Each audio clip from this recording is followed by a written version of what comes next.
Ya memang bukan rahasia umum lagi, seperti yang sebelumnya saya ungkapkan ya. Kalau misalnya ditemukan ada barang atau ada benda haram ya, narkotika di lapas, itu yang patut dipertanyakan adalah oknum-oknumnya pasti ada.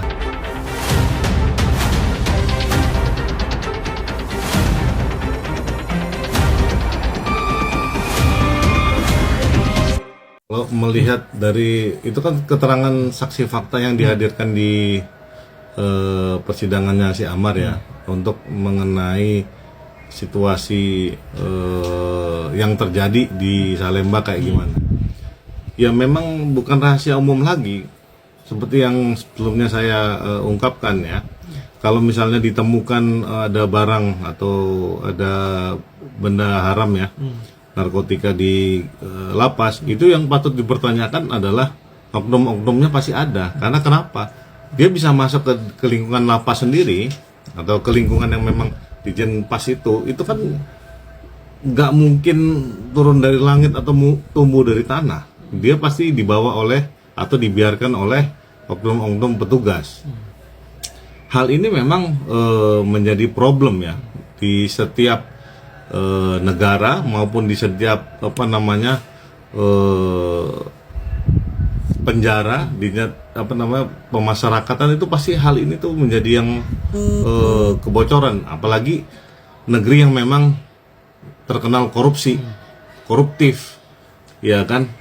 Kalau korupsinya tinggi, pasti hal kayak begini nih sangat mudah karena tidak ada pengawasan bertingkat. Orang dengan mudahnya memaafkan dengan alasan perut ya, menghalalkan semuanya, padahal itu hal-hal yang dilarang.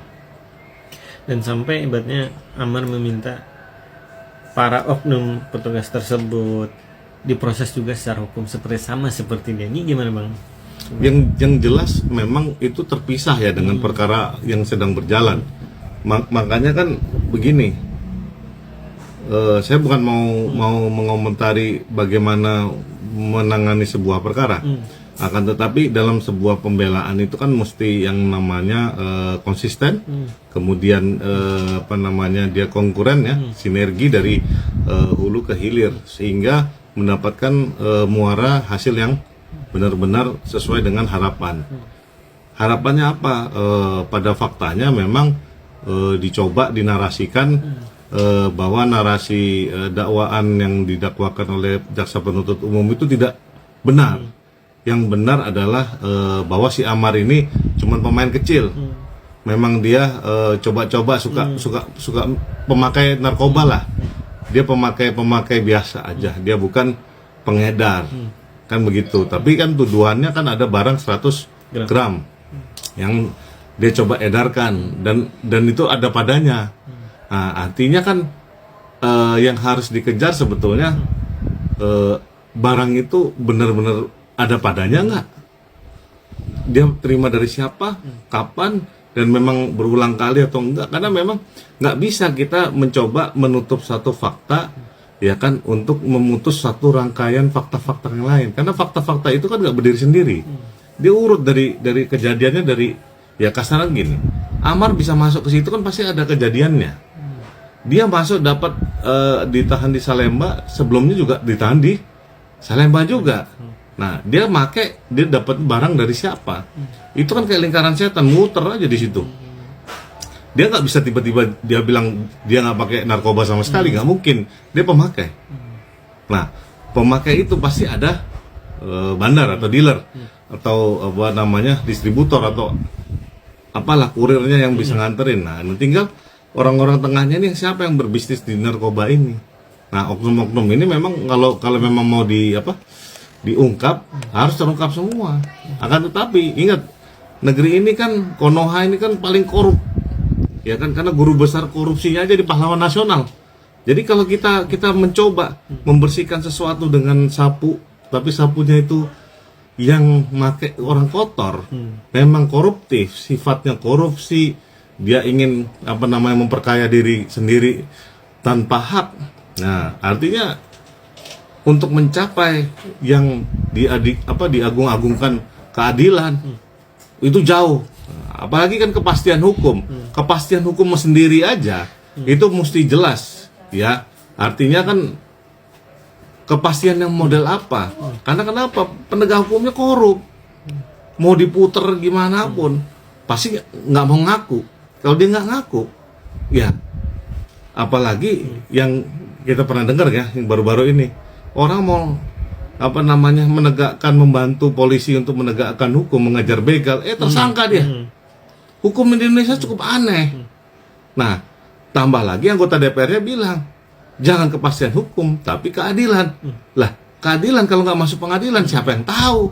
Nah, sistem hukum carut-marut model begini, ini mau dibawa kemana?